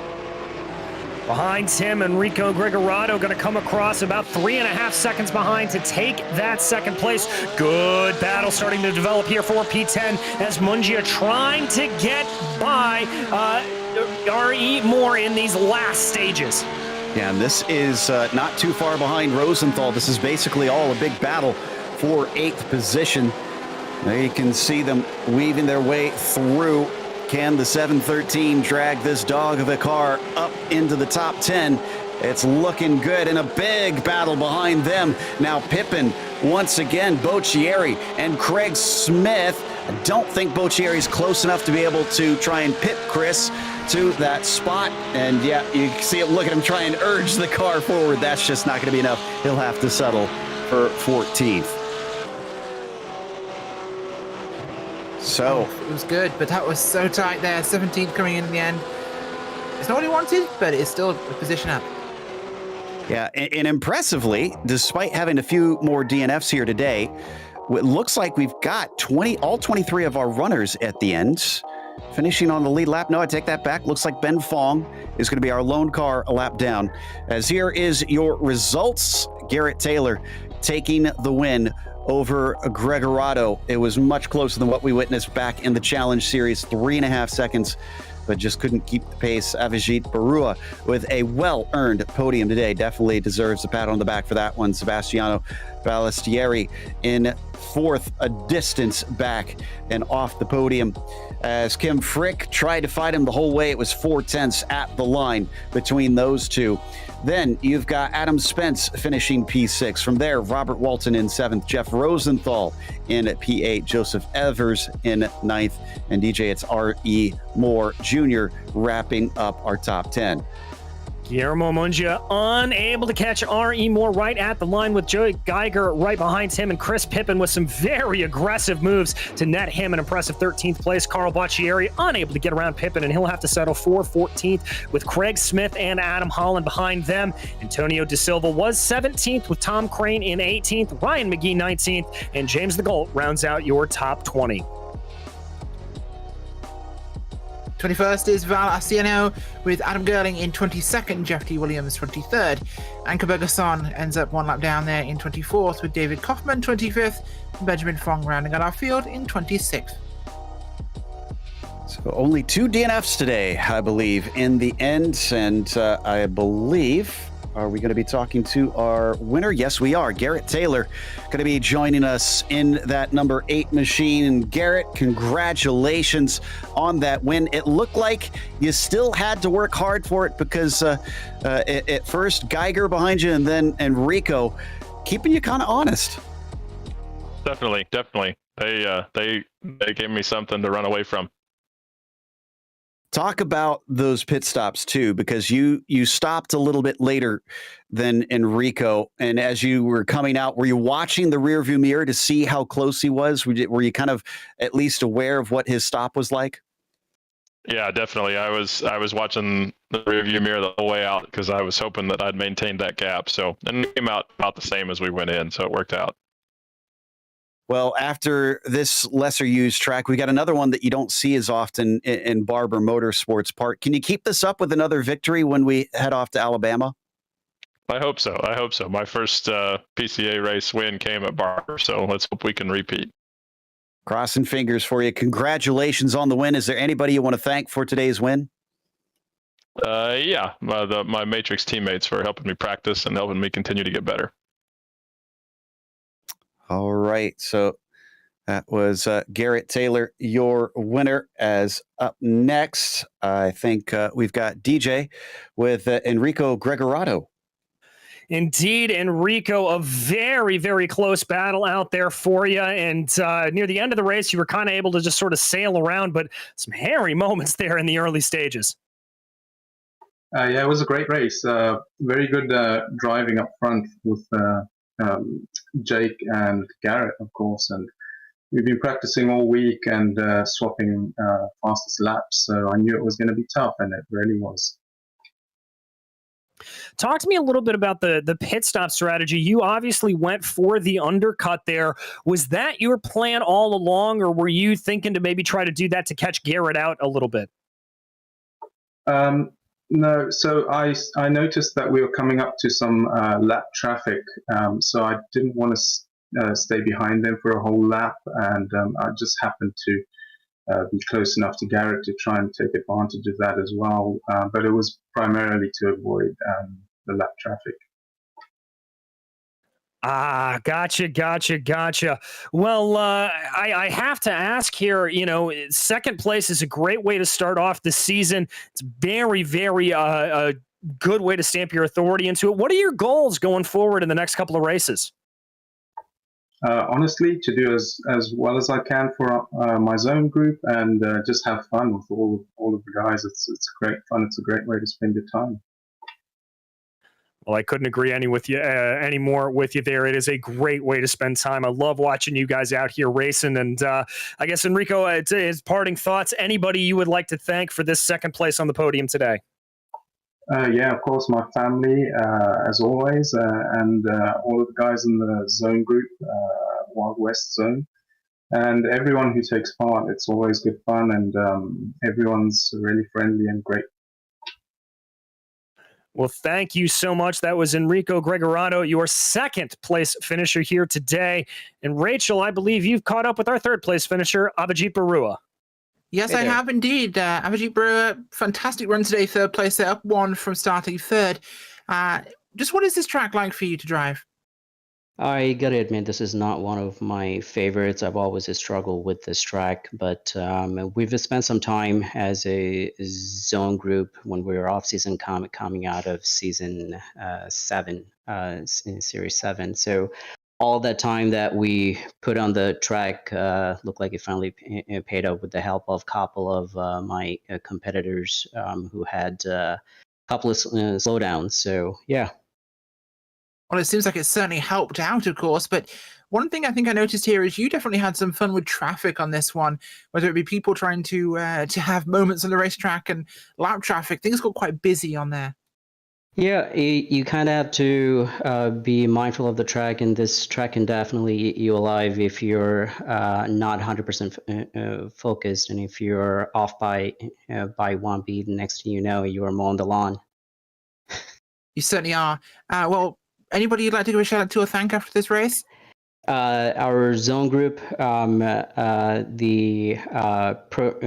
pros and everyone else that actually put in a lot of time. So big shout out to them.